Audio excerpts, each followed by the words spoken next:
शिव पुराण की कथा ने एक महापापी का जीवन पूरी तरह बदल दिया। राधे राधे दोस्तों, शिव महापुराण की कथाएं न सिर्फ हमें शांति देती हैं बल्कि हमारे जीवन को जीने का सही रास्ता भी दिखाती हैं। आज हम शिव महापुराण के महात्म्य खंड से एक ऐसी दिव्य और अनोखी कथा जानेंगे जो यह साबित करती है कि महादेव की कृपा से न सिर्फ जीवन मनुष्यों का बल्कि मरने के बाद प्रेत योनि में भटकने वाली आत्माओं का भी उद्धार हो सकता है। यह कहानी है चंचुला और उसके पति विदुंग की, जिनका जीवन पाप के घने अंधेरे में डूबा था, लेकिन शिव पुराण के ज्ञान ने उनके पूरे कुल का तारण कर दिया। आइए जानते हैं यह पूरी कथा विस्तार से। बहुत समय पहले कोकर्ण क्षेत्र में विदुंग नाम का एक ब्राह्मण रहता था। वह नाम का तो ब्राह्मण था, लेकिन उसके कर्म अत्यंत दूषित थे। वह जुआ खेलता था, चोरी करता था और धर्म कर्म से तो कोसों दूर था। अपनी संगति के कारण उसने अपनी पत्नी चंचुला को भी गलत रास्ते पर धकेल दिया था। दोनों का जीवन बिना किसी नियम और धर्म के बीत रहा था। कुछ समय बाद अपने बुरे कर्मों के कारण विदुंग की असमय मृत्यु हो गई और चंचुला अकेली रह गई। पति के जाने के बाद संसार की ठोकरों ने चंचुला को भीतर से झकझोर दिया और उसे अपने किए पर गहरा पछतावा होने लगा। एक दिन भटकते हुए चंचुला एक शिव मंदिर में पहुंची, जहां एक ज्ञानी ऋषि शिव पुराण की कथा सुना रहे थे। चंचुला एक कोने में बैठकर ध्यान से सुनने लगी। ऋषि कह रहे थे कि जो मनुष्य जीवन भर सिर्फ पाप करते हैं, उन्हें यमलोक में भयानक यातनाएं सहनी पड़ती हैं। यह सुनकर चंचुला थर थर कांपने लगी।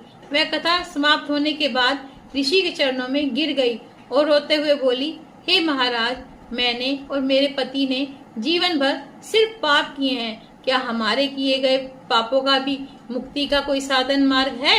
ऋषि ने करुणा भाव से उसकी तरफ देखा और कहा, देवी डरो मत, पश्चाताप ही सबसे बड़ा प्रायश्चित है। तुम यहीं रहकर सच्चे मन से शिव पुराण की कथा सुनो और भगवान शिव की शरण में आ जाओ, वे सब ठीक कर देंगे। चंचुला ने ऋषि की बात मान ली।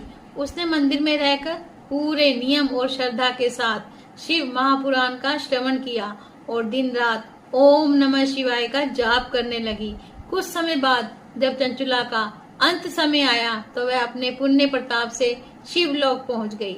वहां एक दिन उसने देखा कि एक अत्यंत भयानक और डरावना प्रेत हवा में लटक कर रो रहा है और तड़प रहा है। जब चंचुला ने ध्यान से देखा तो वह कोई और नहीं बल्कि उसका पति विदुंग था, जो अपने भयंकर पापों के कारण प्रेत योनि में भटक रहा था। अपने पति की यह दुर्दशा देखकर चंचुला का दिल भर आया। उसने भगवान शिव के गणों से प्रार्थना की कि कोई ऐसा उपाय बताओ जिससे उसे पति को इस भयानक कष्ट से मुक्ति मिल जाए। शिव गणों ने बताया कि विदुंग के पाप बहुत गहरे हैं। उसका उद्धार केवल तब हो सकता है जब उसके लिए दोबारा शिव पुराण की कथा का आयोजन किया जाए। चंचुला के अनुरोध पर देव ऋषि तुम्बुरु ने विदुंग के प्रेत को एक खंबे से बांधकर उसे बलपूर्वक शिव पुराण की दिव्य कथा सुनाई। जैसे जैसे कथा आगे बढ़ी, विदुंग के पाप भस्म होने लगे। कथा के अंतिम दिन विदुंग का प्रेत शरीर छूट गया और वह एक दिव्य रूप धारण करके प्रकट हुआ।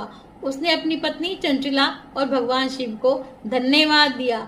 इस कथा से हमें यह अद्भुत सीख मिलती है, भगवान शिव की भक्ति और शिव पुराण के ज्ञान में वो शक्ति है जो न केवल जीवित इंसानों का भाग्य बदल सकती है, बल्कि भटकती हुई आत्माओं को भी परम शांति और मोक्ष दिला सकती है। ईश्वर के घर देर है, अंधेर नहीं।